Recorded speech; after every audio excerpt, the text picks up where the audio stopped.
square that I will now mark with my friction pen. Okay. And I'm going to do the same thing on the other end. So I cut these at the same time. Well, actually, if I fold this in half, I do want to remeasure and make sure I'm at 2.5. I'm only at 2 here, so I thought that looked, oh, that's right, I didn't go all the way up. So we'll do that again. I haven't had enough coffee yet. So we're going to go 2.5 inches up, which is right there, and 2.5 inches in, which is right there. Now I'm starting to see 2.5 inches. I really thought that looks odd. And the other way I can do it is right here. And I can see through it, so right there.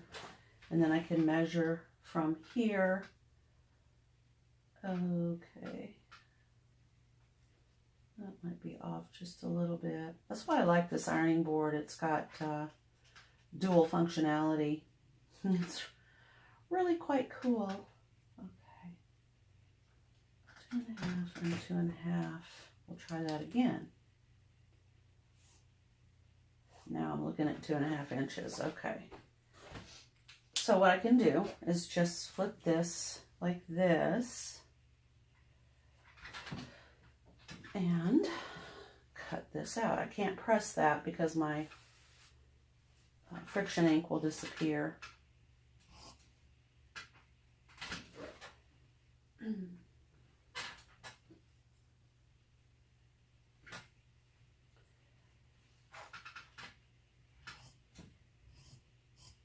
Okay. So I have that times 2. So I can finish off this handle right now. Of course, I would have to stitch these together first. But now I'm going to take my little piece of fabric right here.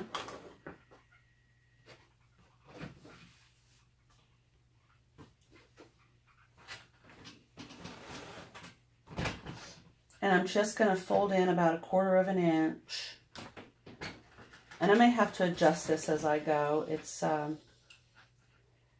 It's just one of those little things that you're going to learn as you go. But I'm going to make a tab. Ouch. Oh, that's hot.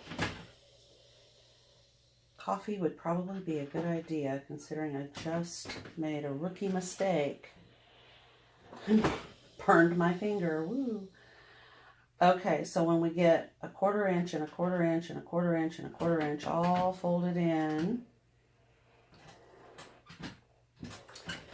we are left with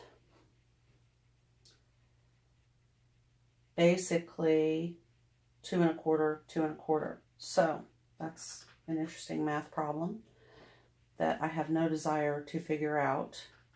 Now I'm going to fold it a long ways on top of itself, and I will end up having to do a little bit of finagling on those corners. But we're going to put the tab right over the top of these raw edges and sew it down. So we're going to have a tab that looks just like that. You could make it bigger if you wanted to, but this will be on the outside of the bag.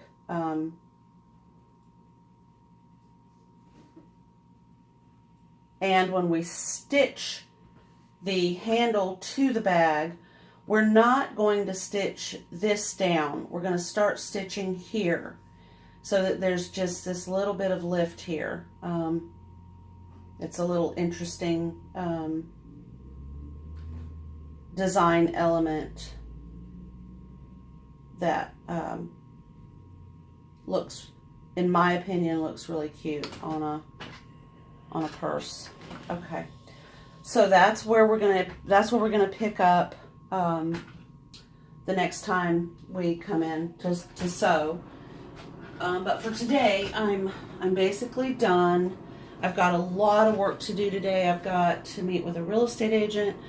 I've got a lot of picking up. I'm going to go to Half Price Books and Goodwill if I can work that into my schedule. and I'll meet you back here tomorrow for the next video on the handle on our bag. Oh, if you want to catch me on Facebook, it's Laurie's Heirloom Sewing page. And please comment. I like to hear comments.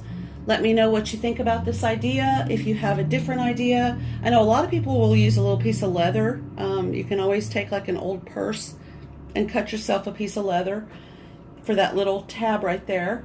Let me know how you do it. Like and subscribe. I hope you have a great day, and thank you for watching.